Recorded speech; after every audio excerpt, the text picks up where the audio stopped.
29 дугаар бодлогон дээр 20 хүний 2 зөвхөн англи хэл, 3 зөвхөн герман хэл, 6 зөвхөн франц хэл сурдаг гэсэн. Тэгэхээр бид нар нийтдээ за би энэ ногооныг англи хэлгээ үзчихье. Энэ цэнхрийг болохоор бид нар герман хэлгээд үзчихье.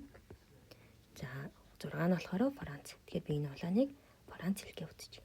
Тэгэхээр зөвхөн англи хэл гэдэг бол одоо яг эндээс энэ хооронд байгаа хэсэгт харгалзах хүнийг хэлж байгаа. Яг зөвхөн ногооноор, дам ногооноор байгаа гэсэн.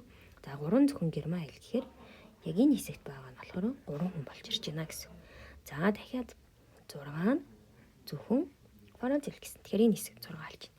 За энэ 3 хэлийг зэрэг судалдаг хүн байхгүй. Тэгэхээр энэ 3 яг энэ хоорондоо давхцаж байгаа энэ хэсэг бол огт байхгүй буюу ингээ би заахарлуулаа бодчихъя гэсэн. За нэг хүн нь герман ба англи хэлийг судалдаг.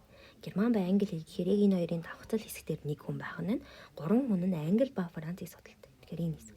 За энд байгаа хүний тоо мэддэхгүй байгаа нийтдээ 20 хүн судалдаг. За одоо энэ үйлдэлийг ашиглаад герман ба франц хэлийг судалдаг хүмүүсийн тоог олох нэ. Тэгэхээр одоо энд байгаа нийт хүнийхээ тоог бид нэмээд үзье. 6 дээр 3-ыг нэмээд, 2-ыг нэмээд, 1-ийг нэмээд, 3-ыг нэмлээ.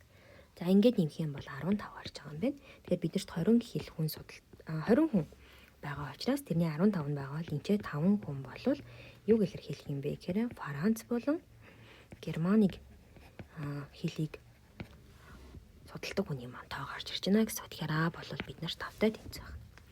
За дараагийн Б дээр нь болохоор 2-оос ихгүй хэл судалдаг гэсэн. 2-оос ихгүй байна гэдэг нь 2-оос их байж болохгүй гэсэн. Тэгэхээр чинь 3 хэл судалдаг хүн байхгүй юм чинь ер нь бол 1 хэл болон 2 хэл судалдаг хүмүүсийн маань нийт доо өөрөө 20 хүн байгаа учраас энэ бол шууд 20 гэд гарч ирэх нэ гэсэн.